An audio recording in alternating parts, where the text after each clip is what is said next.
إن الحمد لله نحمده ونستعينه ونستغفره ونؤمن به ونتوكل عليه ونعوذ بالله من شرور أنفسنا ومن سيئات أعمالنا من يهده الله فلا مضل له ومن يضلل فلا هادي له وأشهد أن لا إله إلا الله وحده لا شريك له وأشهد أن محمدا عبده ورسوله اللهم صل على محمد وعلى آل محمد كما صليت على إبراهيم وعلى آل إبراهيم إنك حميد مجيد اللهم بارك على محمد وعلى آل محمد كما باركت على إبراهيم وعلى آل إبراهيم إنك حميد مجيد أما بعد فإن خير الحديث كتاب الله وخير الهدي هدي محمد صلى الله عليه وسلم وشر الأمور محدثاتها وكل محدثة بدعة وكل بدعة ضلالة وكل ضلالة في النار. تمام تعریفیں اللہ تعالیٰ کے لیے ہیں جو سارے جہاں کا خالق، مالک اور اس کا پروردگار ہے. رحمتیں اور سلامتی ہو احمد مجتبی محمد مصطفیٰ محمد ابن عبداللہ پر جو سارے جہاں والوں کے لیے رحمت بنا کر بھیجے گئے. برادران اسلام، دختران ملت، ایمان کا تقاضا یہ ہے کہ ہم اس بات پر ایمان اور یقین رکھیں کہ اللہ تعالیٰ نے جو شریعت نازل فرمائی، نبی کریم صلی اللہ علیہ وسلم نے جو رہنمائی عطا فرمائی، اس شریعت میں، اس سنت میں ہمارے لیے دنیا اور آخرت کی کامیابی کا راستہ ہے. اس دنیا میں یا آخرت میں اگر کوئی انسان کامیاب ہو سکتا ہے، سرخروئی پا سکتا ہے، نجات پا سکتا ہے، امن اور سکون کی زندگی اگر پا سکتا ہے تو صرف ایک راستہ ہے. اور ہمیں پورا یقین ہونا چاہیے کہ ہم اللہ تعالیٰ کی ہدایت پر چل کر نبی کریم صلی اللہ علیہ وسلم کی سنت کی پیروی کرتے ہوئے زندگی کے ہر شعبے میں، زندگی کے ہر مسئلے میں ہم اللہ تعالیٰ کی ہدایت کو اپنا کر اس کے احکام پر عمل کر کے ہی کامیابی حاصل کر سکتے ہیں. اس کے علاوہ کامیابی کبھی مل نہیں سکتی. اور ہمیں پورا یقین ہونا چاہیے کہ ہمارے سارے مسائل کا حل اس شریعت میں موجود ہے. شریعت کے جتنے مسائل ہیں، جتنے احکامات ہیں، زندگی کے سارے شعبوں پر حاوی ہے، سارے شعبوں کو شامل ہے. ہمیں اللہ تعالیٰ کی اس ہدایت شریعت کو چھوڑ کر کسی اور کے پاس جانے کی ضرورت نہیں، کوئی اور سسٹم اپنانے کی ضرورت نہیں. لہذا ہمیں پورا یقین رکھنا ہوگا کہ اللہ تعالیٰ کی یہ کتاب ایک مکمل کتاب ہے، مکمل کتاب ہدایت ہے. اور زندگی کے سارے شعبوں میں، چاہے وہ انسان کی نجی معاملات کا مسئلہ ہو، یا اس کے فیملی کا مسئلہ ہو، یا سوسائٹی کا کوئی پرابلم ہو، یا ملک کا مسئلہ ہو، ان سارے مسائل میں اللہ تعالیٰ کی ہدایت اور اس کی رہنمائی ہمارے لیے نجات کا ذریعہ بن سکتی ہے. اس کے علاوہ کسی اور جگہ جا کر ہمیں نجات یا امن و سکون ہرگز نہیں مل سکتا. قرآن کریم میں اللہ تعالیٰ نے فرمایا ان هذا القرآن يهدي للتي هي اقوم. بے شک یہ قرآن اختلافات کے سارے مسائل میں سب سے جو مضبوط معاملہ ہے، جو راستہ ہے، جو سب سے زیادہ صحیح ہے، جو سب سے زیادہ پرفیکٹ ہے، اس راستے کی رہنمائی کرتا ہے. لہذا ہم مسلمانوں کو چاہیے، اگر ہم دنیا اور آخرت میں کامیابی چاہتے ہیں، سب سے پہلے اللہ اور اس کے رسول صلی اللہ علیہ وسلم کی طرف لوٹیں، ہماری زندگی کے سارے مسائل ان میں تلاش کریں اور ہماری غلطیوں کی اصلاح، ہماری کامیابی کا راستہ ان میں ہم جستجو کریں، اور اسی راستے پر چل کر ہم دنیا اور آخرت میں کامیابی ہو سکتی ہے. مجھے افسوس کے ساتھ کہنا پڑتا ہے کہ آج کتنے ایسے مسلمان ہیں جو مسجد تک دین کو محدود کرتے ہیں. دین کیا ہے؟ مسجد کے لیے نماز پڑھ لیں گے، عبادتیں کر لیں گے، لیکن جب دنیا کے مسائل آتے ہیں، خرید اور فروخت کے مسائل آتے ہیں، حکومت کے مسائل آتے ہیں، تو اس میں شریعت کی رہنمائی حاصل نہیں کرتے، بلکہ اپنے منمانی کرتے ہیں. وہ یہ سمجھتے ہیں کہ یہ جو میں سمجھوں گا یہی بہتر ہے، اس میں ہمیں اتنی باریکی میں نہیں جانا چاہیے، اور اس کو شدت پسندی کا نام دیتے ہیں، جبکہ نعوذ باللہ یہ شدت پسندی نہیں ہے. اللہ اور اس کے رسول اللہ صلی اللہ علیہ وسلم کی ہر حکم کی اطاعت شدت پسندی نہیں ہے. اگر آپ کو بائیں ہاتھ پیتے ہوئے کوئی دیکھ کر کہتا ہے کہ بھائی صاحب بائیں ہاتھ سے نہیں پینا چاہیے، دائیں ہاتھ سے پینا چاہیے، یہ نبی کریم صلی اللہ علیہ وسلم کا حکم ہے، تو آپ کو فوراً قبول کرنا چاہیے، سر تسلیم خم کرنا چاہیے نبی کریم صلی اللہ علیہ وسلم کے حکم کے سامنے. یہ نہیں کہنا چاہیے کہ یہ بہت بڑا ایکسٹریمسٹ ہے، یہ بہت ذرا اصول پسند ہے. اسی طریقے سے دنیا کے سارے معاملات. میرے بزرگوں، اسلام نے جہاں چھوٹے چھوٹے مسائل میں ہماری رہنمائی کی، استنجا کے کیا آداب ہیں، کھانے پینے کے کیا آداب ہیں، سونے کے کیا آداب ہیں، ایک دوسرے سے ملاقات کے کیا آداب ہیں، یہی اسلام نے ہمیں حکومت کے بارے میں بھی رہنمائی فرمائی ہے. حکومت کے مسائل، اور اگر مسلمان کسی جگہ پر مائنارٹی میں ہیں تو کیا کرنا چاہیے، ان کا کیا رول ہونا چاہیے، کس طریقے سے اپنے وجود کو باقی رکھ سکتے ہیں، تو میرے بزرگوں قرآن اور حدیث میں اس کی رہنمائی موجود ہے. اسی لیے قرآن میں جا بجا فرمایا گیا کہ اس میں ہر چیز کی تفصیل موجود ہے، ہر چیز کا حل موجود ہے. تو یہاں پر بعض لوگ یہ سمجھتے ہیں کہ حکومت کے بارے میں کسی مسئلے کے تعلق سے اگر کوئی اس ممبر پر بولتا ہے تو سمجھتے ہیں ارے کیا مولوی صاحب ممبر پر جو ہے پالیٹکس کے باتیں کرنا لگے، کیا ضرورت ہے پالیٹکس بات کرنے کی. ارے مسلمان، اگر عوام کو، عوام الناس کو، ہماری پبلک کو ہم لوگ اگر رہنمائی نہیں کریں گے جو کہ علماء کا فریضہ ہے، پھر کون رہنمائی کرے گا، کون ان کو بتائے گا. تو یہ کہنا کہ ممبر پر ایسی باتیں نہیں آنی چاہیے، یہ جہالت کا نتیجہ ہے. ممبر پر مسلمانوں سے اٹیچ جو بھی مسائل ہیں، مسلمانوں کے تعلق سے جو بھی مسائل ہیں، ان مسائل کا تذکرہ آنا چاہیے، اور قرآن اور حدیث کی روشنی میں پبلک کو اس کا حل بتانا چاہیے. کیوں؟ اسی لیے کہ اس میں ان کے لیے نجات ہے،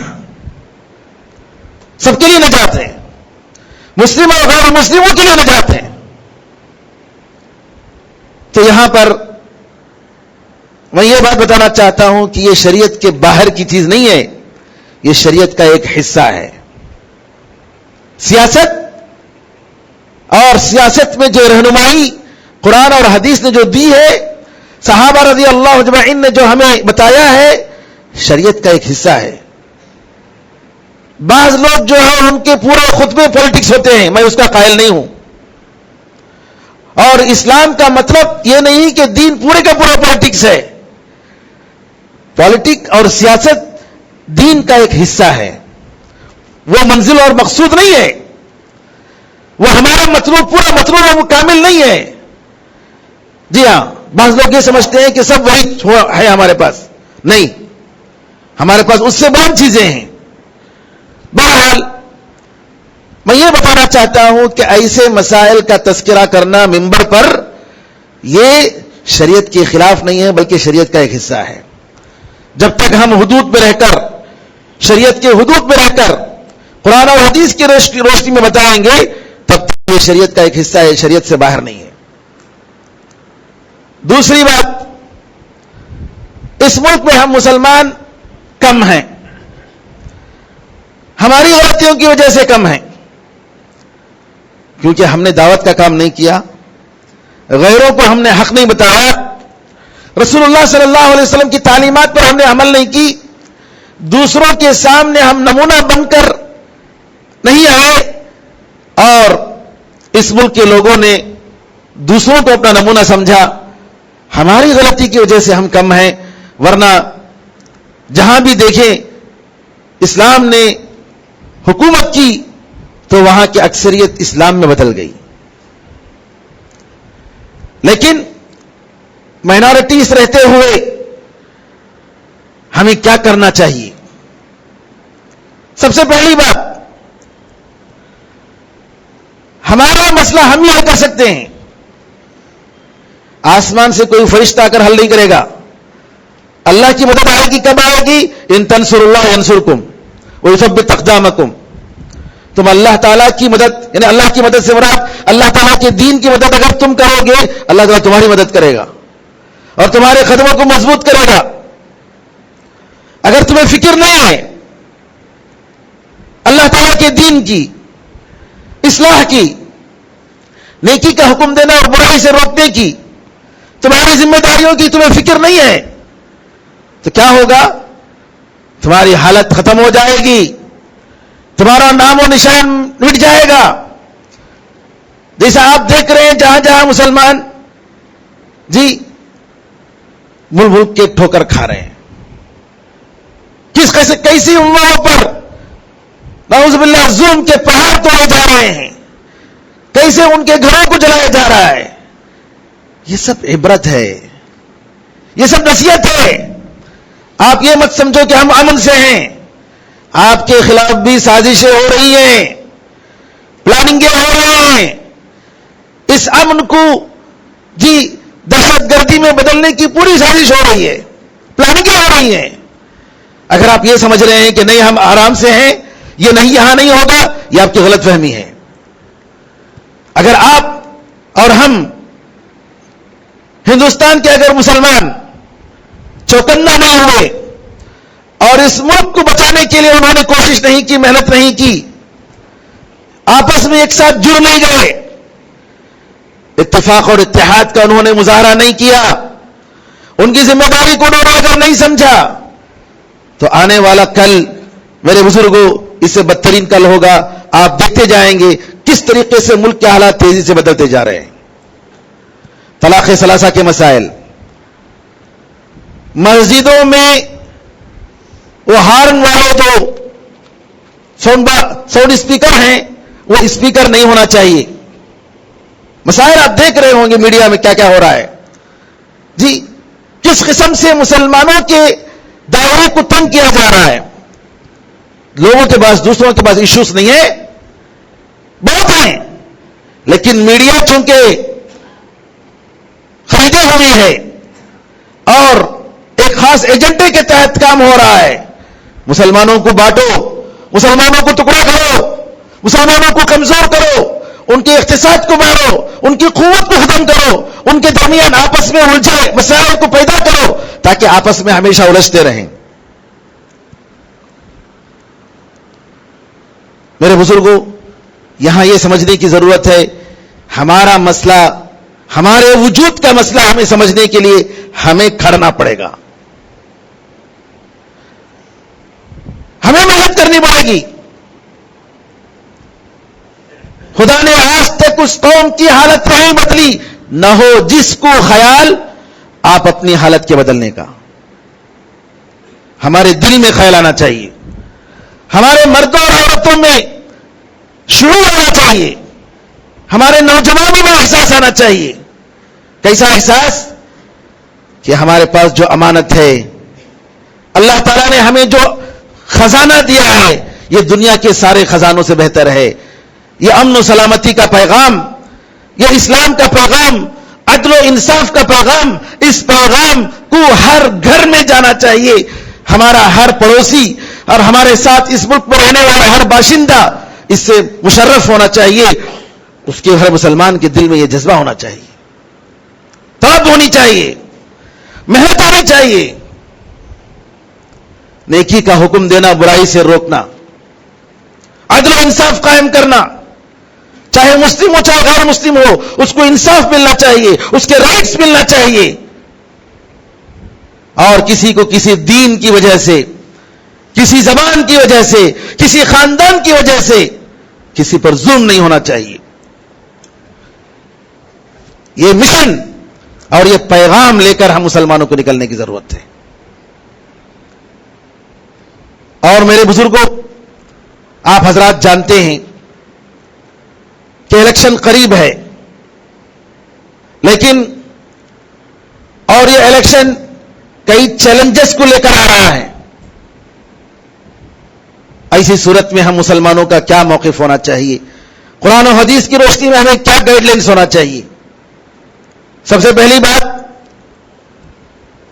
الیکشن میں مسلمانوں کا شریک ہونا اور پارلیمنٹ میں جانا اور حق اور انصاف کے لیے غیر مسلموں کے ساتھ جڑ کر اس ملک کو آباد اور ترقی کرنے کے لیے کوشش کرنا، یہ شریعت کا حصہ ہے۔ میں نے اس سے پہلے بھی کئی بار بتایا ہے، سورہ ہود شعیب علیہ السلام کا ذکر کرتے ہوئے اللہ تعالیٰ قرآن میں فرماتا ہے کہ شعیب علیہ السلام کی قوم نے کہا، شعیب آپ جو کہہ رہے ہیں، آپ کی بہت ساری باتیں ہم سمجھ نہیں پا رہے ہیں۔ ما نفقه كثيرا مما تقول وإنا لنراك فينا ضعيفا، اور ہم دیکھ رہے ہیں کہ آپ ہمارے درمیان بہت کمزور ہیں، آپ کی کوئی حیثیت نہیں ہے۔ ولولا رہتک، اور اگر تمہارا قبیلہ نہ ہوتا، لرجمناک، ہم پتھر سے مار کر تمہیں ختم کر دیتے۔ وما انت علینا بعزیز، تم ہماری نظر میں کوئی ہر دل عزیز آدمی نہیں ہو، پسندیدہ انسان نہیں ہو۔ شیخ عبد الرحمن سعدی رحمۃ اللہ علیہ اپنی کتاب، تفسیر کی کتاب تیسیر الکریم الرحمن فی تفسیر کلام المنان میں فرماتے ہیں، اس آیت کے تحت بہت سارے فائدے بتاتے ہیں کہ یہ آیت ہمیں کیا بتاتی ہے۔ انہوں نے فرمایا، یہ آیت ہمیں بتاتی ہے کہ اگر مسلمان کسی جگہ کمزور ہوں، کسی جگہ مسلمان کمزور ہو، کم ہو، غیروں کے پاس حکومت ہو، طاقت ہو، تو مسلمانوں کو چاہیے کہ غیروں کے ساتھ مل کر اگر وہ ایسی حکومت، ایسی ڈیموکریسی قائم کر سکتے ہیں، جمہوریت کا لفظ انہوں نے استعمال کیا، ڈیموکریسی کا لفظ، کیا ایسی ڈیموکریسی اگر وہ قائم کر سکتے ہیں جس میں ان کے حقوق محفوظ ہو سکتے ہیں، ان کو امن مل سکتا ہے، تو ان کو یہ کرنا چاہیے۔ کیوں؟ انہوں نے کہا کہ اللہ تعالیٰ اپنے بندوں کی بہت سارے ذرائع سے، بہت سارے طریقے سے مدد کرتا ہے۔ اللہ تعالیٰ کی بہت سارے فوجیں ہیں، بہت سارے وسائل ہیں جن کے ذریعے اللہ تعالیٰ اپنے بندوں کی مدد فرماتا ہے۔ بعض وہ جانتے ہیں، بعض وہ نہیں جانتے ہیں۔ یہاں شعیب علیہ السلام کے اس واقعے میں اللہ تعالیٰ نے ان کے قبیلے والے جو کہ مسلمان پورے نہیں ہوئے تھے، شعیب علیہ السلام کا خاندان پورے کا پورا مسلمان نہیں ہوا تھا، لیکن چونکہ ان کے قبیلے کا آدمی تھا، قبیلے کے تعصب میں قبیلے والوں نے شعیب علیہ السلام کی مدد کی، حفاظت کی. تو یہاں شعیب علیہ السلام کی حفاظت کے لیے اللہ تعالیٰ نے ان کے قبیلے والوں کو کھڑا کیا. اس طریقے سے اگر کسی ملک میں مسلمان مائنارٹیز میں ہوں اور وہاں انصاف پسند لوگ ہوں، امن پسند لوگ ہوں، اور ایسے لوگوں کا ساتھ مل کر ایسے ملک میں ڈیموکریسی قائم ہو سکتی ہے اور امن و سلامتی کے لیے مسلمان سبب بن سکتے ہیں، تو ان کو کرنا چاہیے، ان کو یہ کام کرنا چاہیے. کیوں؟ اس وجہ سے کہ اس میں ان کے لیے سلامتی ہے، ان کے رائٹس اس میں محفوظ رہیں گے. ورنہ کیا ہوگا کہ ایسا دشمن آ سکتا ہے جو ان کے حقوق کو ختم کر دے، ظلم و زبردستی کرے اور جو ہے زمین میں فساد مچائے. شیخ الاسلام ابن تیمیہ رحمۃ اللہ علیہ نے بھی یوسف علیہ السلام کے بارے میں تذکرہ کرتے ہوئے فرمایا کہ یوسف علیہ السلام جس حکومت میں ایگریکلچر منسٹر تھے یا فائنانس منسٹر تھے تو یوسف علیہ السلام کی وہ حکومت مسلمان نہیں تھی، کیونکہ اللہ تعالیٰ نے قرآن میں فرمایا وَمَا كَانَ لِيَأْخُذَ أَخَاهُ فِي دِينِ الْمَلِكِ إِلَّا أَن يَشَاءَ اللَّهُ کہ یوسف علیہ السلام اس کے بادشاہ کے دین کے حساب سے اپنے بنیامین بھائی کو روک نہیں سکتے تھے الا کہ اللہ چاہے. تو بادشاہ کا دین الگ تھا، اور اس کافر حکومت میں رہ کر یوسف علیہ السلام ایک وزیر اور منسٹر رہ کر انہوں نے کیا کیا؟ اپنے والدین کی انہوں نے مدد کی، اپنے بھائیوں کی مدد کی. ان کے والد صاحب تو نبی تھے یعقوب علیہ السلام، اور ان کے بھائی اگرچہ کہ ان کے اور بھائی یوسف علیہ السلام کے درمیان حسد کا معاملہ تھا، لیکن پھر بھی وہ مومن تھے، مسلمان تھے. تو اللہ تعالیٰ نے ان کے ذریعے یوسف علیہ السلام چونکہ اس حکومت میں تھے تو وہاں پر خیر کو لانے میں اور شر کو کم کرنے میں انہوں نے مدد کی.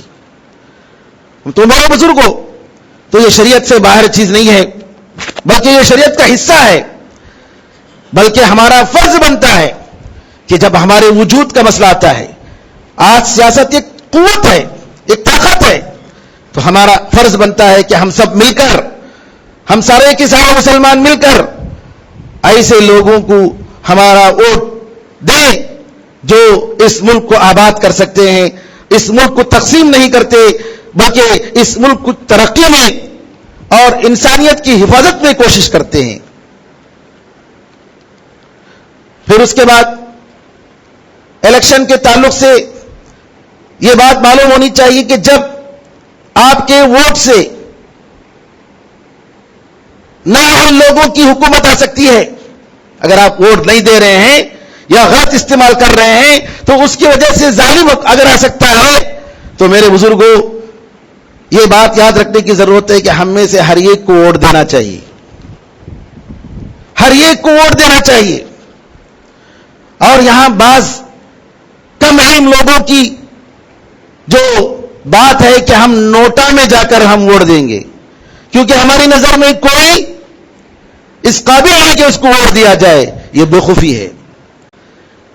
نوٹا میں ووٹ پڑیں گے، ان کا یہ کہنا ہے کہ ہم نوٹا میں ووٹ دیں گے، نو ووٹ. نوٹا کا مطلب ہمارا ووٹ ہم دے رہے ہیں، کس کو دے رہے ہیں؟ کسی کو نہیں دے رہے، کس کو بھی دے رہے ہیں، کسی کو نہیں دے رہے. یہ تماشا ہے، اس کا کوئی فائدہ نہیں ہے. ان کا یہ کہنا ہے کہ ایک زمانہ آئے گا کہ نوٹا والے بڑھ جائیں گے، تو ہماری اچھا نوٹا والے بڑھ جائیں گے تو پھر کس کو الیکشن کریں گے بھائی؟ کس کو منتخب کریں گے؟ کس کو چنیں گے؟ بےوقوفی کی دیکھیے حالت. تو یہاں یہ سمجھنے کی ضرورت ہے کہ یہ جو لوگ کہتے ہیں کہ ہم نوٹا میں جا کر ووٹ دیں گے، یہ بےوقوفی ہے.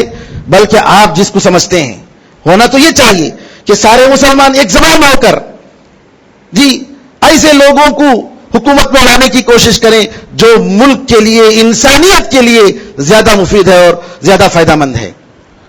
اور دوسری بات ووٹنگ کے تعلق سے یاد رکھیے، ووٹ کا لینا بیچنا کہ پیسہ لے کر ہم ووٹ دے رہے ہیں بیچ رہے ہیں، یہ حرام ہے، جائز نہیں ہے. اور اگر آپ کے اس ووٹ بیچنے کی وجہ سے ظالم کی حکومت آ سکتی ہے تو یاد رکھیے آپ اس کے ظلم میں اس کے ساتھ شریک ہیں. پیسے لے کر اگر کوئی ووٹ دے رہا ہے تو حرام ہے اسلام میں. یہاں مسئلہ معمولی مسئلہ نہیں ہے, یہ ملک کا مسئلہ ہے. قانونی طور پر تو جرم ہے, الگ بات ہے, لیکن یہ بات یاد رکھنی چاہیے کہ ایسی حرکتیں کرنا شرعاً بھی جائز نہیں ہے. اور ووٹنگ کے تعلق سے تیسری بات, ایک مسلمان جو امن پسند ہے اس کے لیے کسی بھی طریقے سے جائز نہیں کہ ایسی پارٹی کا ممبر بنے یا ایسی پارٹی کو ووٹ دے جس کا ایجنڈا ہی انسانیت کو فرقوں میں تقسیم کرنا ہے, جس کا ایجنڈا ہی کمزوروں کو ختم کرنا ہے, جس کا ایجنڈا ہی معصوموں کی جان بچانا ہے. ایسے فرقوں کی, ایسے پارٹیوں کو ووٹ دینا حرام ہے, جائز نہیں ہے. اس میں ایک مسلمان ممبر نہیں بن سکتا ہے, اس میں ایسے لوگوں کو ایک مسلمان سپورٹ نہیں کر سکتا ہے اور نہ ہی ووٹ دے سکتا ہے. اور افسوس کی بات یہ ہے کہ آج ہمارے جتنے مسائل ہیں وہ ہماری تفریقہ بازی کی وجہ سے ہیں, ہمارے اختلافات کی وجہ سے ہیں. اور اگر ہم متحد ہو جائیں اور ایسے لوگوں کو حکومت میں لائیں جو انسانیت کے لیے مفید ہیں, انسانیت کے لیے مفید, میں صرف مسلمان کی بات نہیں کر رہا ہوں, میں سارے انسانیت کی بات کر رہا ہوں, چاہے مسلم ہو غیر مسلم ہو, کیونکہ اللہ تعالیٰ نے یہ رائٹس دیا ہے. انسان کی جان, انسان کی مال, انسان کا مال, انسان کا دین, انسان کی عزت, انسان کی عقل, اس کا خاندان, اللہ تعالیٰ نے کہا کہ یہ اس کے رائٹس ہیں, ان کی حفاظت ہونی چاہیے. اور ہم مسلمان ہیں اور ہر انسان اپنے دین کی, جو دین پسند کرتا ہے اس دین کو اپنانے میں وہ آزاد ہے. ہم یہاں پیدا ہوئے اور یہ ہمارا حق ہے کہ ہم یہاں رہیں گے, اور جس دین کو ہم صحیح سمجھیں گے اس دین کو ہم اپنائیں گے, اس کا پرچار کریں گے, یہ ہمارا پیدائشی حق ہے. اور اگر کوئی کہتا ہے کہ آپ کو مسلمان رہ کر زندگی گزارنے کا حق نہیں, تو یہ رائٹ اور یہ حق کوئی بھی ہم سے چھین نہیں سکتا, یہ ہر انسان کا پیدائشی حق ہے. کیونکہ اللہ تعالیٰ نے فرما دیا کہ دین کے معاملے میں کوئی زبردستی نہیں, نہ اسلام اس بات کا قائل ہے کسی کو زبردستی مسلمان بنایا جائے, اور اسلام اس بات کا بھی قائل نہیں ہے کسی مسلم کو زبردستی غیر مسلم بنایا جائے. تو لہذا ضرورت ہے اس بات کی کہ ہم چوکنا ہوں, ہمارے مسائل کو سمجھیں, ہم علماء کی طرف رجوع کریں اور دین میں, قرآن اور حدیث میں اپنے مسائل کو ہم تلاش کریں اور اس کی روشنی میں ہم زندگی گزاریں. اللہ تعالیٰ سے دعا ہے کہ اللہ تعالیٰ ہم سب کو توفیق عطا فرمائے, اللہ تعالیٰ ہم لوگوں کو اسلام کو, مسلمانوں کی حفاظت فرمائے, اور اسلام کی شاعر اور اس کی محترم چیزوں کی اللہ تعالیٰ حفاظت فرمائے. جی اللہ تعالیٰ ہمیں توفیق عطا فرمائے کہ اس پیغام کو ہم صحیح طریقے سے دوسروں تک پہنچا پائیں. آمین ارحم الراحمین. الحمدللہ رب العالمین. بارک اللہ لنا ولکم فی القرآن العظیم ونفعنا وإیاکم بالآیات والذکر الحکیم. انہ تعالی جواد کریم ملک الرؤوف رحیم رب حلیم.